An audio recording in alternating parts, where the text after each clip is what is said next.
ایک صحابی ہے، یا رسول اللہ تنگی ہے رزق کی، کوئی وظیفہ بتائیں۔ کتنے لمبے لمبے وظیفے لوگ پڑھ رہے ہیں کہ کاروبار کھل جائے اور روزی بڑھ جائے، کتنے لمبے چوڑے، کتنے کتابوں میں ایڈے ایڈے بڑے وظیفے لکھے پہ، پڑھ انجے بندہ بڈھا ہو جاتا۔ میں قربان جاؤں یا رسول اللہ آپ کی شفقتوں پر، آپ کی رحمتوں پر، سنو یہ کرو، میری بات نہیں ہے، میرے نبی کی بات، تجربے کی وجہ سے کرو گے تو کچھ نہیں ملے گا، یقین سے کرو گے تو دروازے کھلتے دیکھو۔ کہ یا رسول اللہ اريد ان يوسع لي رزقي، میں چاہتا ہوں میری روزی کھل جائے۔ تو آپ نے کہا ادم علی الطہارہ یوسع علیک رزقک، تو باوضو رہا کر تیرا رزق کھل جائے۔ کوئی زور لگتا ہے وضو؟ تمہارے یہاں تو سردی ہوتی کوئی نہیں کہ بھئی ٹھنڈا پانی ہے کیسے وضو، یہ تو ہمارے لیے مسئلہ ہے کہ بھئی ٹھنڈا پانی ہے کیسے وضو کرو۔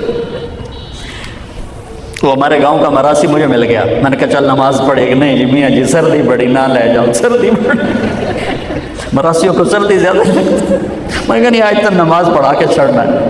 میں اس کو لے کے جب وہ ٹوٹی پہ بیٹھا نا، جو ہی ہاتھ پہ پائے کوئی حال ہے وہ ٹھنڈا پانی، کوئی حال ہے وہ ٹھنڈا پانی۔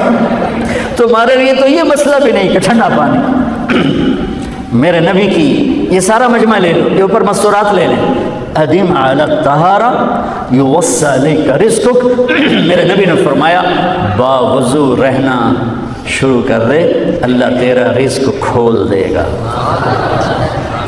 اب یہ اللہ رسول کی آپس کی بات ہے، تو میری بات ہوتی تو دیوار پہ مار دو، تجربہ کرو، نبی کی بات کو تجربہ کر کے نہیں کرتے، یقین کے ساتھ کرتے ہیں۔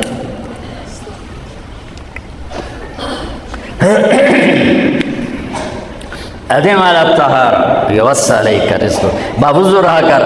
اچھا باوضو رہنے کے اور فائدے،